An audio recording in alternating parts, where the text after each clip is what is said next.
Thank you for taking the time out of your day to be here, taking this time for yourself, whether you're watching live or on the replay. And today we are going to talk about mental fitness, what it is, how to strengthen it. And specifically today, we're going to focus on the self-command tools of mental fitness that are really going to help your habits stick through year end, busy season, and beyond. And I know your time is valuable, so I am going to get right into the content as soon as I share some slides, which you're going to have to give me a moment.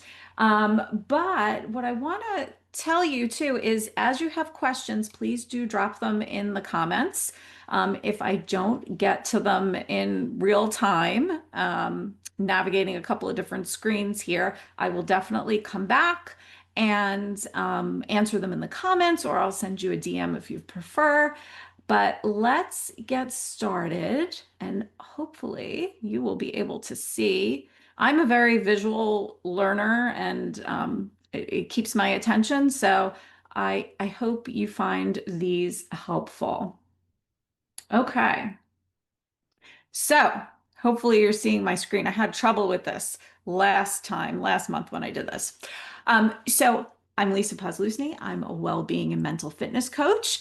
And a little bit about me, before obtaining my functional health coaching and national board certifications, I spent 25 years working in accounting and finance. And during that time, I also raised a family, two very active kids.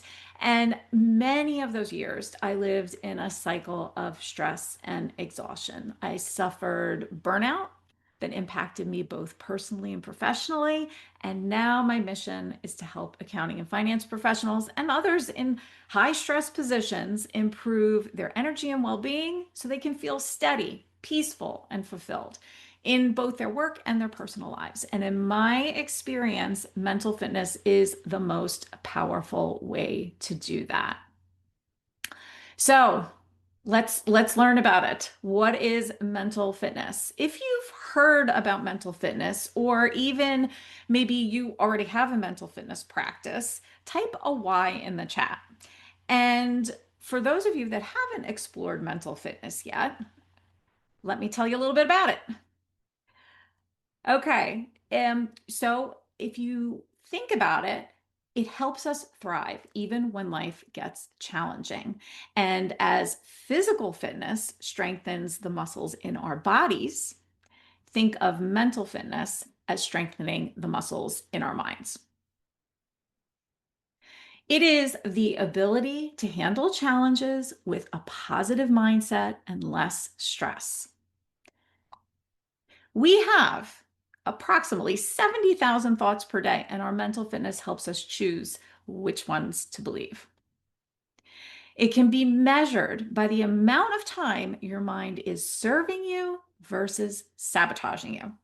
And when your mind is serving you, you're able to respond to challenges with calm, clear words and actions. Your responses come from a place of empathy, curiosity, creativity, and purpose. And when your mind is sabotaging you, you're reacting from a place of negative emotions like fear, anxiety, guilt, shame, disappointment, and frustration. And there are three components to build our mental fitness. And we're going to briefly cover all of them, but we're going to focus mostly on presence today. So, number one is awareness of when our minds are sabotaging us or feeding us these lies that we've formed habits of believing and acting on. Presence is the way to activate the part of our brain that serves us. And the way we do that is we bring ourselves into the present moment. This means quieting the ruminating thoughts about the past and any worrying thoughts about the future. And that brings us to choice, choosing to respond with calm, clear-headed focus and taking actions that serve our best interests. And when all three of these practices coexist, we are improving our mental fitness. We're enjoying more ease and flow in our lives. Now, just one of the ways that mental fitness helps us is it can help us keep up with our habits when things get busy. So, as humans, we're amazing machines. We've got lots of moving parts to our health and wellness, and they're really all interrelated. And if one isn't functioning properly, it's really hard for the others to do their thing. And, I'd like to say, we can do anything we set our minds to, and mental fitness helps you with that first step of setting your mind. So I'm curious, which of these habits or might be most important for you to work on right now? Let me know in the chat. For me, it is sleep. If I had to pick one thing. All right, and now I'm looking here, and I'm looking at my other screen here, and I don't see my slide showing. So if you are here and you can tell me, are you seeing anything? That would be helpful. I might just be on a little bit of a lag. So if you're here, give me a thumbs up. Let me know if you're seeing the right screen. Because it looks like you should be, but all right. I'm going to keep going. I'm going to keep checking over here, making sure nobody is having any technical difficulties. All right. So when it comes to keeping up with the habits that support your sleep, your movement, your nutrition, your connection, and stress management, what is really getting in your way? And like many, you might be thinking, well, I don't have the time or the energy, or there's a lot of circumstances that are going on that are just making it impossible. And I hear you, right? It's year end, it's, the holidays, it's busy. And I want to hear you too. So, let me know in the comments. I'm used to saying the chat when I'm live on Zoom, but since we're on LinkedIn, in the comments. But, that's really only part of the story. Those may be the reasons on the surface, right? And there are definitely circumstances that are making it hard to stay consistent, right? But what I'm going to share with you today is how our brains are making things even harder than they need to be, right? We're going to get to the root cause of what really keeps us stuck. So, we are here. Think about this as a little map. We are going to talk about that first leg of the mental fitness stool, which is awareness. Now, well, I'm not showing, these slides are really being a little bit a little bit tricky for me today. I'm sorry. So, what's getting in our way? It's really most often our saboteurs. Okay, what are these? First of all, we all have them, so we don't want to feel bad about them.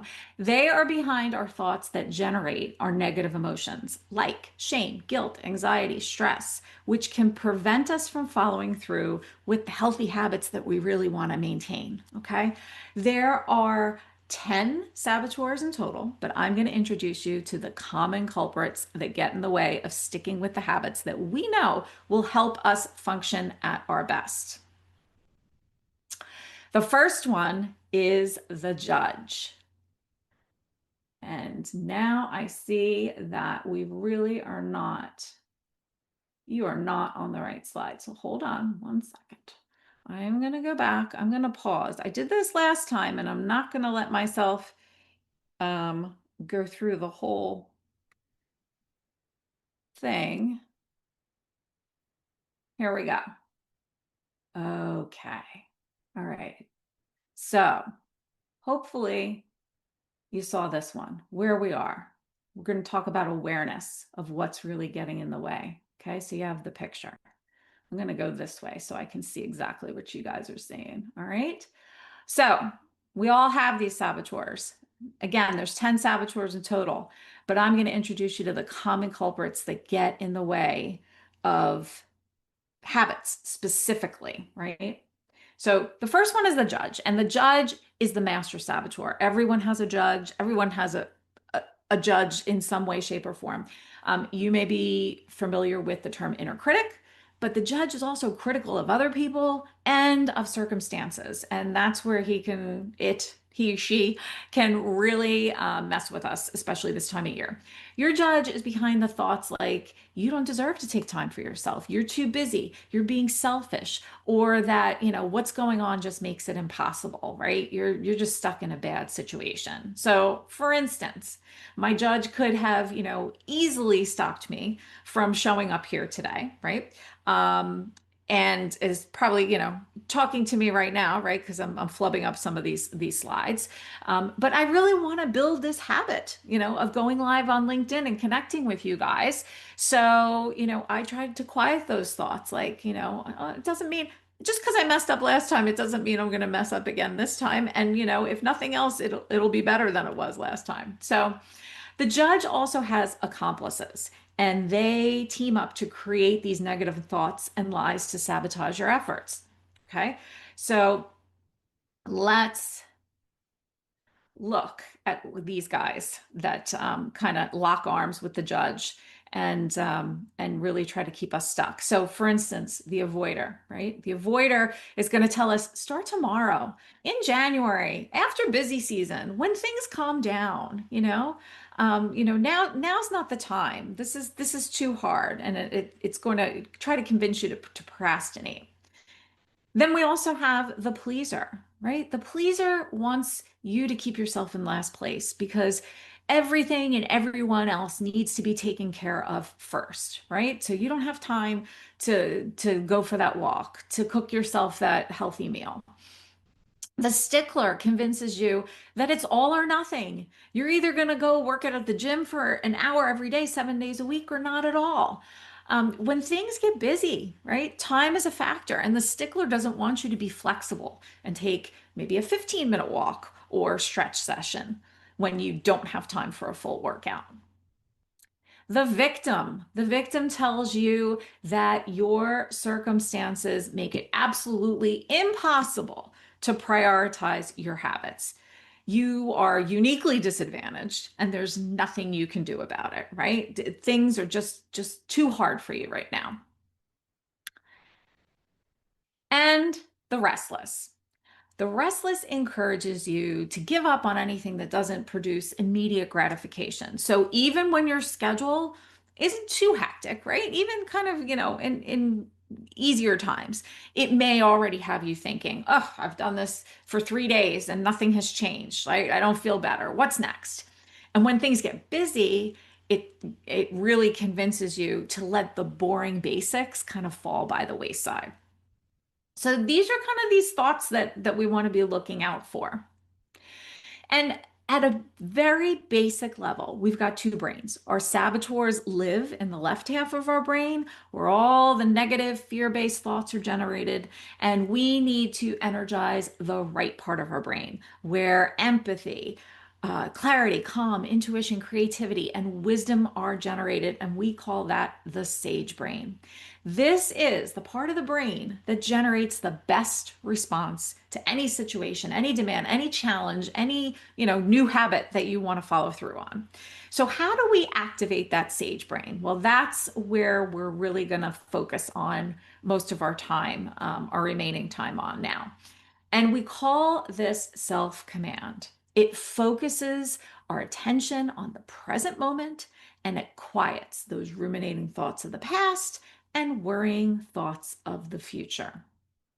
So let's go back to the map, right? We covered awareness. Now we're on presence, that second leg of the stool of mental fitness.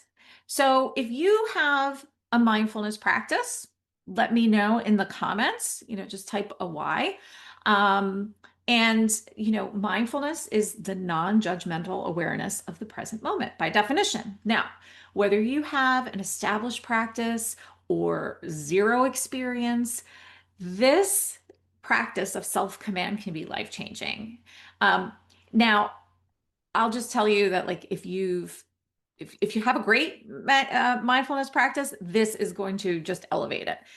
If you don't, if you've tried before and you're like, not for me, I have to tell you that, I've taken many mindfulness courses, including like a really intensive 8-week course, and I had a lot of trouble with it. I failed miserably. But this is something that's a little different, a little bit more practical, if that's too much for you. So, you know, self-command is really the most basic form of mindfulness. That's all we need to energize that sage brain. And what we're doing is we're focusing all of our attention on a physical sensation for 10 seconds at a time. Small, low pressure. Okay. So, for example, your breath, feeling the rise and fall of your chest or stomach with each breath. And 10 seconds is about 3 breaths for most people. This brings you into the present moment. It's what's true right now, and it activates that sage brain. Have you ever noticed how, your best creative ideas and solutions come to you when you're doing something that engages your physical sensations, like taking a shower or walking in nature?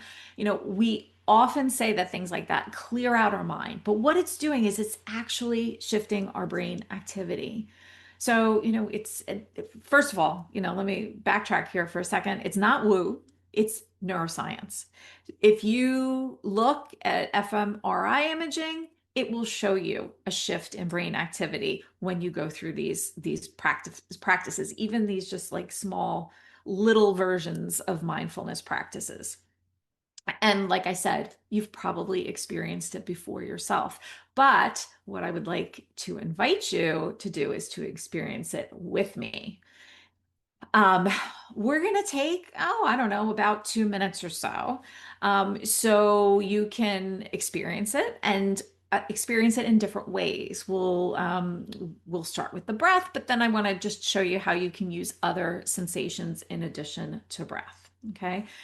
Your thoughts are going to get in the way, and no worries. That's part of the process. You just simply redirect your attention back to whatever physical sensation I'm guiding you through. And it's actually a good thing when your thoughts get in the way, because every time you have this opportunity to redirect your attention away from your thoughts and back to your senses, you're improving your ability to command your attention. You're growing your self-command muscle. So, what I would like you to do now is to close your eyes. And while you're closing your eyes, I'm going to look over at my other screen and see if anybody has any questions or comments. Let's make sure everybody is doing okay. All right. Now let me find back where I was. All right. Okay, so I invite you to close your eyes, get comfortable, okay? And shift your attention away from your thoughts and begin to focus on your body. Feel yourself present in your body. The weight of your body on your seat or on your feet. Right? Feel yourself connected to your chair. Feel your feet connected with the floor. And I want you to take a few deep breaths that are just a little deeper than usual. And when I mean deep, I mean in through your nose and your belly, and let it out through your mouth, and let your shoulders fall down away from your ears. And do that a few more times. In through the nose.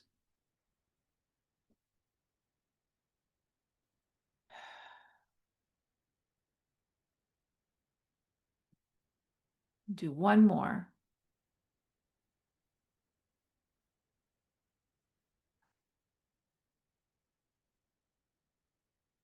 And now just let your breath fall back into its nice, easy, natural rhythm.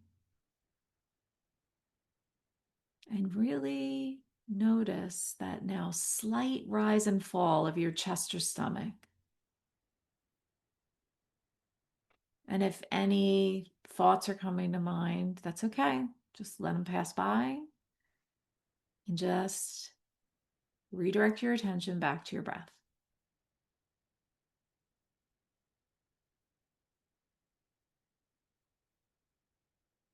And now to even notice the sensation of the air as it enters your nostrils versus when it exits. Maybe there's a change in temperature on the inhale versus the exhale.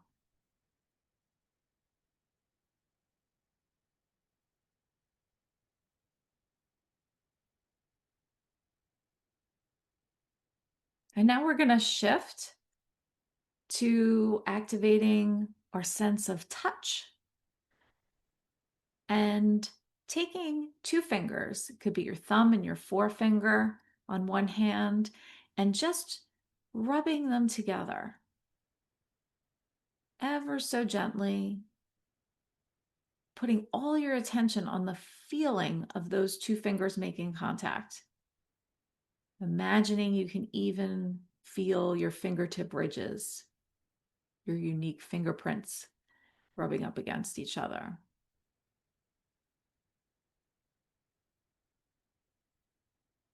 Again, any thoughts, just let them pass. Redirect your attention back to the feeling of touch of those two fingertips. And then we're going to shift once more and take all the fingertips of one hand, rub them up against the finger in the palm of the other hand.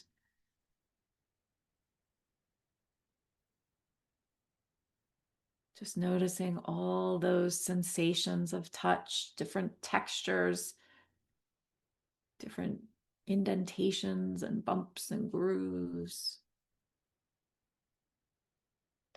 And now just let your hands rest wherever they feel most comfortable.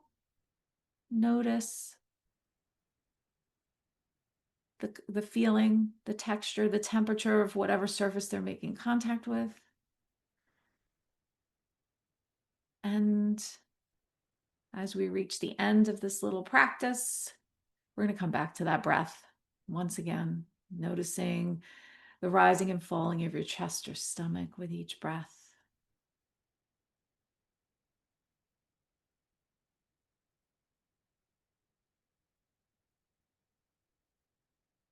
And whenever you feel ready, you can open up your eyes and come on back.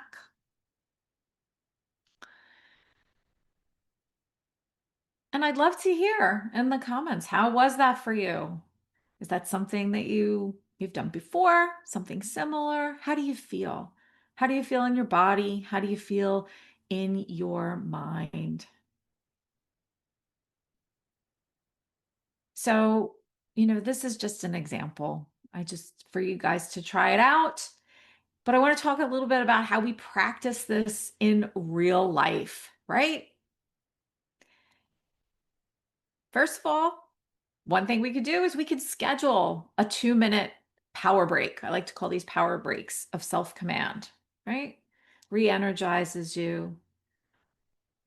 Now I know, it can be hard to find 2 minutes, but that, it can really make a difference. I hope you will remember how you feel right now and, find some time to do that. Now, without adding even 2 minutes to your calendar, there's other ways we can do this. We can do what I like to call mindful task, your morning routine. What do I mean by that? I mean, from the moment you open up your eyes in the morning and think about all the things that you do maybe within the first 15 minutes of waking up, you can turn any of those tasks into a mindful task. So it could start with getting up out of bed and feeling your feet connected to the floor, feeling your feet making contact with the floor as you walk to the bathroom.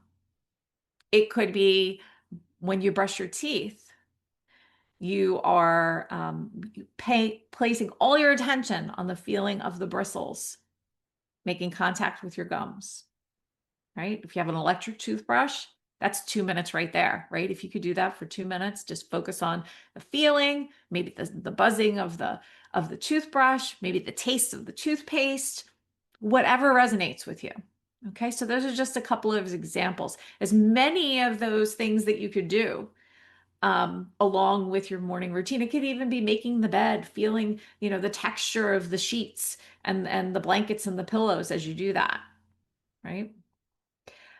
All of those things better than immediately going to our phone, checking email, checking messages, getting our saboteur brains, that other side of our brain kind of riled up for the day, right? This is so much better. You could also stack these practices, these self-command practices on top of normal repetitive tasks that you do through the day. How many times a day do you wash your hands? How many times a day, and when you're washing your hands, there's so many things you could focus on. You can focus on the sound of the water, the temperature of the water on your hands, right? How many times a day do you get up or, sit down into a chair, taking 10 seconds and really feeling the weight of your body in your seat? Walking, or getting on a Zoom. Could you take 3 breaths, 3 mindful, self-commanding breaths before you get on a Zoom? Um, or even when you actually get on the Zoom, really focusing on one of the people and doing some visual sensory self-command practices where you focus on somebody's hair, somebody's eyes. That's another way to go about this. Um, and then anytime you feel, or better yet, anticipate resistance, right? Resistance to, ugh, I really should take a walk, but I don't feel it. I feel those thoughts coming in from the saboteurs that are gonna keep me not putting my shoes on and getting out there. Okay. Or high pressure circumstances, like a tough meeting, a tough discussion that has to happen, a deadline that's coming up, to really prepare yourself.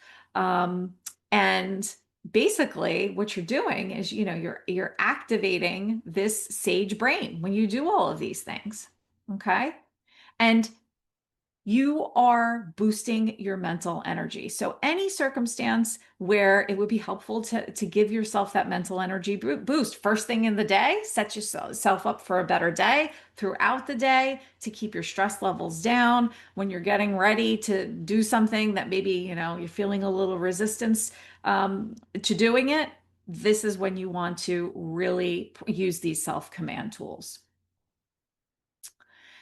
And, you know, what becomes possible when we do this, right? With practice, we can expect to feel a sense of calm, less chatter from those saboteurs, more positive mental energy, right? Which means less stress accumulating throughout the day, and ultimately the clarity that allows you to make better choices and take action based on what's truly important to you. So, where does that bring us on the map? We are at this last leg of the stool, choice. And just quickly, I want to give you an idea of what becomes possible. When we use that self-command muscle, we build that self-command muscle so that we are able to make the choices that serve us best. There are what we call in the mental fitness program that I facilitate sage powers, right? And this is what that opens up for us when we have activated that part of our brain, right? So empathize. What we might be hearing this season, like when we can empathize with ourselves and say, this is hard right now. Yep, I got a lot going on. Anyone in this role in this season would feel stretched. And it's okay not to be perfect. So instead of beating yourself up for missing a workout or a walk, you respond with more understanding. That lowers your stress. It makes it easier to restart tomorrow instead of quitting altogether. So that keeps your habits going. Um, explore. Explore lets us see, all right, what's really getting in the way that maybe I'm not seeing the full picture, right? Is it, I'm curious. What if I tried to do this at a different time of the day when I had more energy? Or, what are some of the obstacles that are causing friction that I may not have noticed before, but now, there's something that possibly I could address, right? And it helps our habits stick by replacing judgment with curiosity, right? And sometimes even stop maybe forcing habits that are not a good fit, right? You can see that maybe this is just not such a good fit right now and I should do something else, and not feeling pushed into what you should be doing. And that also brings me to innovate, right? So that explore and innovate can kind of work together. What we might be hearing ourselves say if we're being innovative is like, okay, I know I don't have time for like a full home cooked meal every night this week because it's busy, but I can get creative. I can find another way to nourish myself well, right? And it helps you shift from that all or nothing thinking to flexible thinking. Like, maybe I could uh, hire a meal delivery service for this time period. Maybe I could experiment with some easier recipes that are, that are good enough. They're healthy, they're good enough. They might be, what I'm used to doing, but I'm willing to experiment and navigate. This helps us see what's most important, see more clearly, and also what's not important in the situation, right? So it really helps you prioritize things and feel drawn to align your behaviors with your values, to see beyond the busyness and to see the possibilities, to set boundaries and prioritize your energy. So again, these are all things that become available to us when our sage brain is activated. And lastly, sage power activate. You know, this is when you're hearing, instead of, ugh, just wait, you're hearing, let me just start. Let me just do one small action. Put on my shoes, walk around the block. If I feel like going more, that's great. And if not, that's all right. I'm not going to beat myself up either. And it helps you move out of overthinking into action, helps us calm the stress response again, and make it easier to follow through without having to push yourself and relying on willpower. All right. So, what we've covered: mental fitness, building those mental muscles to handle challenges with less stress. And we talked about why it's helpful in trying to keep our habits alive when things get busy. We talked about the saboteurs, how they get in the way of our healthy habits. Either new habits we're trying to start or existing habits we're trying to sustain. We talked about some of the thoughts directly related to actually following through on a habit, but also it's really a capacity issue, right? Those saboteurs can make anything in our lives harder than they need to be. And the more we quiet them, the more mental energy we have. And then we focus on self command. That's the way to shift out of that saboteur brain, activate the more helpful part of the brain that helps us take the actions that are aligned with our best interests. You hopefully experience that calm, clear feeling that comes with just a couple of minutes of focusing our attention on our physical sensations.